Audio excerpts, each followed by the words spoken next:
నమస్తే, welcome to Bharati TV. నేను బాపయ్య. మరో వీడియో వైరల్. అడ్డంగా దొరికిపోయిన జోగి శకుంతల అని చెప్పి ఈ వీడియోకి నేను ఒక టైటిల్ పెట్టాను. దానికి కంటిన్యూషన్గానే అప్పుడేమో దుర్గమ్మపై ప్రమాణం అని చెప్పి పెట్టాను.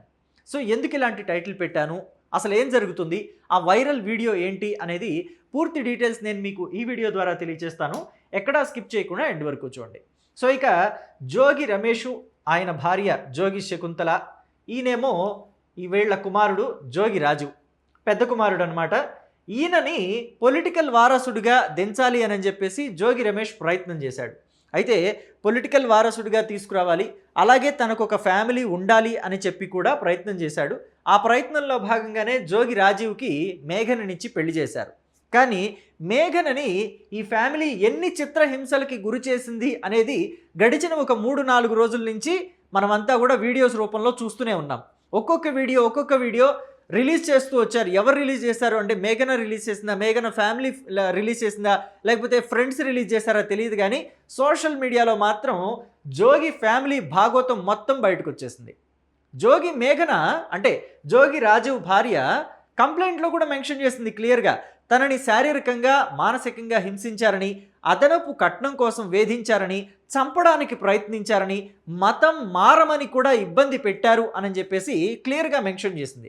సరే, ఇక జోగి రాజీవ్ లోపాల గురించి ఆ అమ్మాయి చెప్పింది. జోగి రాజీవ్ కూడా ఆ లోపాలని ఒప్పుకున్నాడు. ఆ వీడియోస్లో క్లియర్గా మనం చూసాం. అది వేరే విషయం, లోపాలని పక్కన పెడదాం. ఇక్కడ పాపాల గురించి మాట్లాడుకుందాం. ఆ అమ్మాయిని ఎంత ఇబ్బంది పెట్టారు అనేది ఒక పెద్ద పాపం. అంటే శారీరకంగా మానసికంగా ఇబ్బంది పెట్టడం ఒక పెద్ద పాపం. అలాగే అదనపు కట్నం కోసం వేధించటం ఇంకొక పాపం. చంపాలని ప్రయత్నించడం ఇంకా పెద్ద పాపం. వీటన్నిటికీ మించిన పాపం ఇంకోటి ఏంటంటే మతం మారమని వేధించటం. ప్రతి ఒక్క మనిషికి కూడా వాళ్ళు పూజించే దైవం పట్ల ఒక స్వాతంత్రం, ఒక స్వేచ్ఛ ఉండాలి. వాళ్ళకి నచ్చిన దేవుణ్ణి పూజించుకొనివ్వాలి. కానీ జోగి రమేషు, ఆయన భార్య, వాళ్ళ ఫ్యామిలీ మొత్తం కూడా మేఘనని క్రిస్టియానిటీ తీసుకోమని ఒత్తిడి చేశారు అని చెప్పి ఆ అమ్మాయి కంప్లైంట్లో మెన్షన్ చేసింది. అయితే అప్పుడు ఎవరు పెద్దగా నమ్మలేదు. అదేంటి, జోగి రమేషు ఒకానొక టైంలో వెళ్ళి కనకదుర్గమ్మ ఆలయంలో అసలు హారతి అరిచేతిలో పెట్టుకొని వెలిగించి దుర్గమ్మ మీద ప్రమాణం చేశాడు. పవిత్ర బంధం సినిమాలో సౌందర్య రేంజ్లో అరిచేతిలో హారతి వెలిగించుకొని దుర్గమ్మ దగ్గర ప్రమాణం చేశాడు అని చెప్పి అంతా అనుకున్నాం కదా. కానీ ఇక్కడ ఏంటంటే జోగి రమేష్ ఇదంతా నాటకం ఆడాడు. అంటే చంద్రబాబు నాయుడు ప్రభుత్వం మీద కల్తీ లిక్కర్ నింద మోపాడు కదా, మరి ఆ నింద నిజం అనుకోవాలి. ఆ కల్తీ లిక్కర్కి జోగి రమేష్కి సంబంధం లేదని జనం మాట్లాడుకోవాలంటే ఇంకా ఏదో పెద్ద పాపం చేయాలి, ఇంకా ఏదో పెద్ద నేరం చేయాలి. అప్పుడే ఇది చాలా చిన్నగా కనిపిస్తుంది. సో అందుకనే దుర్గమ్మ మీద ప్రమాణం చేసేసి, విజయవాడ కనకదుర్గమ్మ మీద ప్రమాణం చేసి ఆ టాపిక్ని అంతా డైవర్ట్ చేశాడు.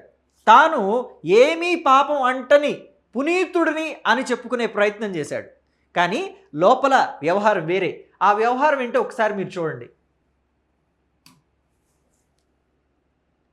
ఇది ఆ వ్యవహారం.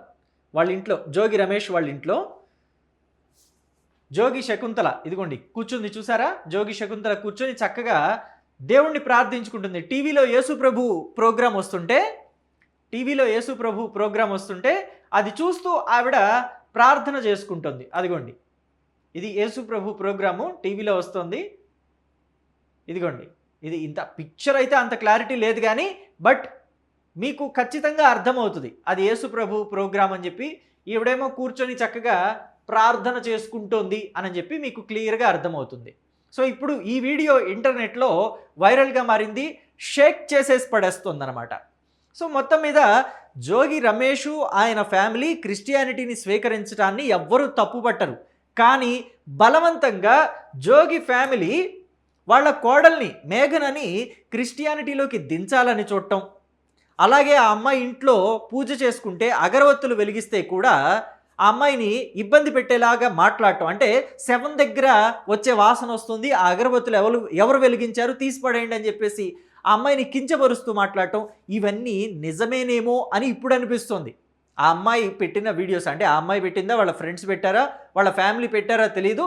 మొత్తానికైతే ఒక వీడియో ఇప్పుడు జోగి శకుంతలకి సంబంధించిన వీడియో వైరల్ అవుతుంది. ఆవిడ యేసుప్రభుకి ప్రార్థన చేసుకుంటున్న వీడియో. మొత్తం మీద దీన్ని చూస్తే మీకేమనిపించింది? అంటే ఆనాడు దుర్గమ్మ మీద చేసినవన్నీ దొంగ ప్రమాణాలైనా, వాళ్ళ మతం యేసుప్రభు మతమేనా? అయితే వాళ్ళు యేసుప్రభుని లేదా క్రిస్టియానిటీని ఆచరించడాన్ని ఎవరు తప్పుపట్టరు. కానీ వేరే వాళ్ళని కూడా బలవంతంగా వాళ్ళు క్రిస్టియానిటీలోకి దించాలనుకుంటున్నారు కదా, దాన్ని తప్పుపడుతున్నారు. మరి మీరు తప్పుపడతారా? లేదు అది వాళ్ళ ఫ్యామిలీ విషయం కదా అంటారా? మీ అభిప్రాయం ఏంటి? జోగి రమేష్ తప్పు చేశాడనుకుంటున్నారా? తప్పు చేయలేదనుకుంటున్నారా? మేఘనని ఎందుకు హింసించారనుకుంటున్నాడు? క్రిస్టియానిటీలోకి ఆమెని తీసుకురావడానికి ఎందుకు ఇబ్బంది పెట్టారని మీరు అనుకుంటున్నారు? మీ అభిప్రాయాన్ని కమెంట్ బాక్స్లో తెలియచేయండి. Thank you.